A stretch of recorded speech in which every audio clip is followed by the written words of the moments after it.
Shalom bien-aimé, bonsoir, alléluia.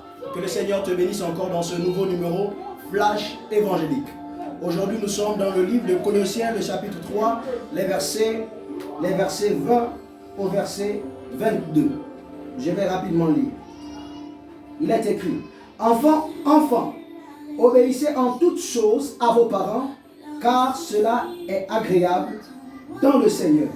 Père, n'irritez pas vos enfants, de peur qu'ils ne se découragent. Serviteurs, obéissez en toutes choses à vos maîtres selon la chair, non seulement sous leurs yeux, comme pour plaire aux hommes, mais avec simplicité de cœur, dans la crainte du Seigneur.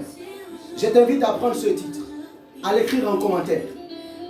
Car le titre que nous parlons aujourd'hui est Fils. Es-tu fils du Père ou de ton Père? Fils du Père ou de ton Père? J'aimerais t'amener, bien-aimé, à comprendre ce texte. Il dit: enfants, obéissez à vos parents. Mais ce qui me dérange dans ce texte, c'est que Dieu n'a jamais appelé à une personne à diriger un peuple étant un enfant. Et la Bible me rappelle en réalité que il n'y a que des fils qui ont droit à la récompense, pas des enfants. Et là, je suis en train de voir le problème qui s'est passé dans le livre de Jean. Le problème, n'est-ce pas, du fils prodigue qui revient vers son père. Mais il y a quelque chose qui se passe entre son père et lui et son frère. C'est que le frère était toujours à l'ouvrage comme un serviteur, mais lui qui était en débandade est revenu comme un fils.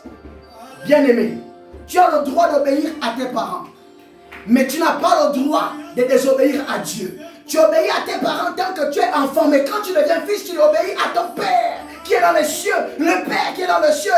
Es-tu fils du Père ou de ton Père? J'aimerais t'interpeller sur ce verset biblique.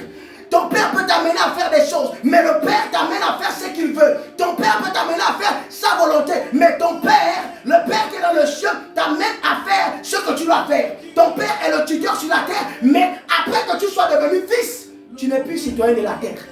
Et pour cela, tu as droit à obéissance à celui qui est dans les cieux. J'aimerais te dire quelque chose. Il n'y a que des enfants qui sont des serviteurs. Je m'explique. Un enfant est celui qu'on utilise comme un instrument. Mais un fils est celui qui est utilisé par l'instrument de Dieu, comme étant l'instrument de Dieu. Il est utilisé comme étant l'instrument du Père, pas des pères sur la terre.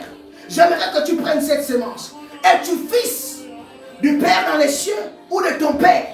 Ok. Je sais que ça met le trouble dans ton esprit. Mais rappelle-toi, obéir appartient aux enfants sur la terre.